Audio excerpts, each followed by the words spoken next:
Welcome to Walking the Earth. Today we are at Patan's Derber Square, a UNESCO World Heritage Site in Kathmandu Valley of Nepal.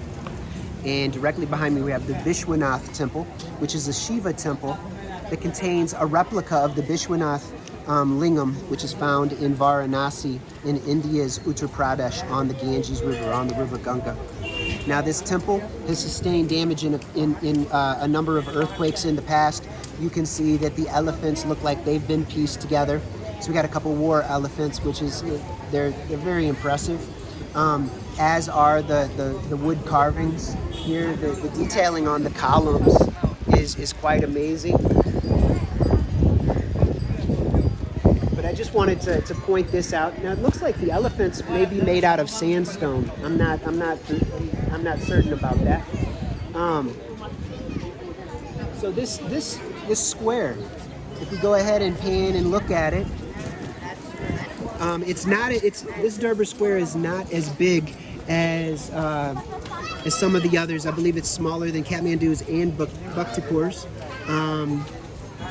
This is built by the Malakings, I believe.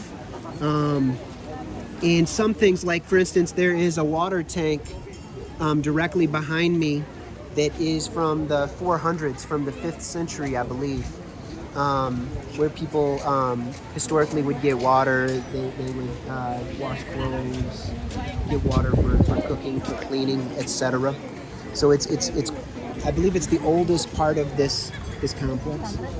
And then we've got the palace over here with that they're doing construction on, because there's still repairs ongoing from the 2015 earthquake, which devastated the Kathmandu Valley. And so that is the Patan Museum and the ancient royal palace. You'll notice a number of temples through here with columns and devotees on top of the columns. For instance, this temple directly to the left of the Shiva Temple, it has a devotee who looks hybridic, maybe part hawk or eagle. I'm not certain about that. And then a little bit further over, down toward the beginning of Derber Square, you will see one of the ancient kings of Patan. Patan is also called Lalipura, which is the beautiful city, and it's a 2,300-year-old city at least. But this king right here, he's shown sitting on a lotus throne on top of the column, and you will also see behind him, directly behind him, there is a cobra, a naga, who's a serpent spirit, directly along his spinal cord and a little bit behind him. And then above the serpent head, there is a small bird on top of the serpent's head. So this is quite interesting. I'm not sure about the stories about what this might mean. So the serpent behind him, what might that symbolize? First, the Nagas are associated with, they're basically water spirits, is my understanding, at least one understanding. And they're associated with being able to bring rain or withhold rain. So the king and his priests would have certain responsibilities to the people to appease the serpent spirits and ensure that sufficient rainfall occurred in the area for the people, for their farming needs, for their living needs. As there were occasional droughts, there's a temple further up at the beginning of the Derber Square, which holds an idol, a statue that was brought at the end of a 12-year drought. So there was a 12-year drought and they needed water. So some of the priests suggested that they go to Assam in northeast India along the Brahmaputra River and bring back a statue. I believe it's of Krishna, because there are many Vaishnavite groups out in northeast India to this very day. Some of them actually are monotheistic and see Vishnu as formless and don't have statues, but I believe that particular statue, or that particular group, they had Vishnu in form. And so they had a statue and they brought that back to bring rain. And the story is it worked, which would have increased people's devotion. But that statue of that king, that ancient king with the serpent, so you got the Nag spirit behind him. It may symbolize that his relationship with these weather controlling spirits. It may have served a purpose. Maybe it suggests that he had kind of a mastery over, maybe he could be a snake handler. Maybe it's the Kundalini energy up the spinal cord, and something along those lines. Perhaps it's related to Nag or reptilian spirits who can actually possess a being, and perhaps the human is just the human manifestation of the Nag spirit. I'm not sure how they would have viewed it. But he's sitting on a lotus throne. It's quite interesting. It looks like he's got another Nag on his left that looks multi-headed from here. But there are a number of interesting statues in this area, giant bells, number of different styles of temples. Now, actually, Patan, these seem to all be Hindu shrines, but Patan historically has been a very strongly Buddhist city-state. It's one of the three most famous city-states in the Kathmandu Valley: Patan, Kathmandu, Bhaktipur, the city of devotees, and it's the most Buddhist of the three. And Patan to this day has 150 active Buddhist monasteries, which they call Bahals, which comes from the word Vihar or Bihar. And so whereas Kathmandu itself has about 150 active monasteries. And I was reading at the Patan Museum here, which is excellent, and I highly recommend visiting that as one of your first visits in the Kathmandu Valley, as you'll get a lot of information about the religiosity and religions of the country of Nepal. And it was explaining how Bhaktipur has no monasteries, and it's got very little Buddhist architecture in holy places, whereas Kathmandu has Bodhnath, Stupa, and Swayambhumi. And then Patan has many different holy locations. The Mahabuddha Temple, which is a very interesting terracotta replica of the Mahabodhi Temple in Bihar, India.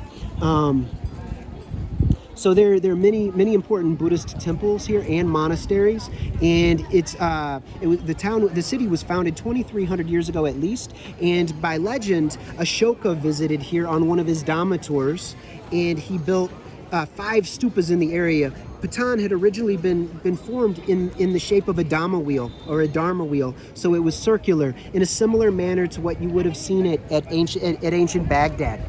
And at the 4 cardinal, you would have had a stupa in the center, which I'm not aware of there being a stupa in the center anymore. But at the 4 cardinal points, north, east, south, and west, there are to this day still stupas.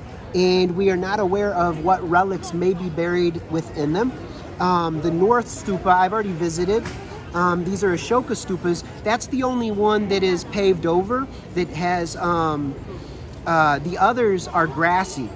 And they are still active sites of devotion to this day. And there are certain days of the year where many people from Patan, Buddhists and Hindu, go and they circumambulate these stupas. So they circle the town, and then they circle the stupas.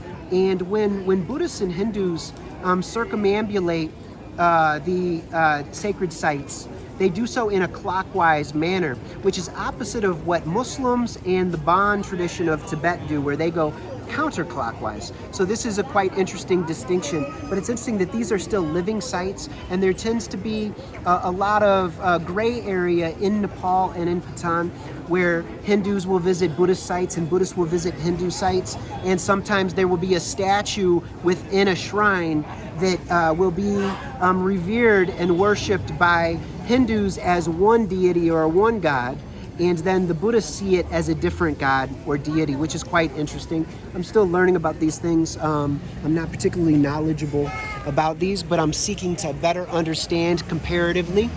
And it's interesting, maybe it's not possible to see it in the shop, but in the background, although these are all Hindu temples here, although many of them are Vaishnavite. Now, Vishnu is to some people view him as the ultimate reality, the ultimate God, and there are monotheists, monists, and dualists within, and henotheists within the Vaishnavite tradition, just as there are within the Shaivite Shiva tradition. Well, in the Vaishnavite tradition, they say that there are 10 incarnations or avatars of Vishnu, and one of them includes, so Rama, Krishna, and one of them includes the Buddha. Although my understanding is they tend to view the Buddha as a misguider, that he incarnated to get rid of evil people within Hinduism and misdirect them and misguide them. So, I mean, that's what I had read in many different books. That does not mean that is the accurate understanding. A lot of people give a lot of false information about all religions, so that's why I'm seeking to understand properly. But it's interesting that although this is not a Buddhist shrine area, not far from here we have the Golden Temple, which is a very famous Buddhist shrine, and then not far is the Mahabodhi Temple, and so we'll go visit those shortly. But there is a prayer wheel which has wind directors or wind catchers, so that it constantly spins throughout the day. So there are Buddhist symbols all around here, and it's I'm not certain how often Buddhists will visit Vaishnavite shrines and vice versa. That would be interesting if you happen to know about that, if you come from a Hindu background, a Vaishnavite background. And also, have things changed in recent years, because there's been a lot of development. People are learning about religion in a more expansive manner, and so old stereotypes and prejudices are starting to get pushed to the side as people seek to have a better understanding of their own tradition, their own ancestry. So we'll go ahead and draw this to a close. But Patan is a fascinating place. It's a city that used to be a city-state of 250,000 people. It's the 4th largest city in all of Nepal. It's played a very important role throughout Nepal's history, and especially within the Kathmandu Valley. It is also associated with Manjusri, the bodhisattva of wisdom from the Mahayana tradition of Buddhism. And after he opened chasms to drain out the lake that used to be here, according to the stories, he founded a city here. So he was considered to be the original founder of Patan, which is Lalitpur, the beautiful city, also known as Yala, I believe. So let's go ahead and draw this to a close. But Patan is very worth visiting if you are interested in South Asian history and culture, Nepalese history and culture. If you're here for a trek, I highly recommend the Patan Museum. If you're interested in Buddha Dharma, if you're interested in Hinduism, if you're just interested in humanity, and it's a fascinating place. I appreciate Kathmandu, but I kind of prefer Patan at this point. Maybe I'll have a different opinion later, but that's where I'm at this point. And this is enjoyable. It's very relaxed. Now, I was here briefly the other day, and it was a festival day, and it was a little too overwhelming, too many people. But today it's more relaxed. You can see it's kind of a city park-like environment with lots of pigeons and people with their families getting snacks and chai and just relaxing. There are cafes all around. So anyway, I hope that you get to enjoy something beautiful today, and be appreciative, and everybody be happy.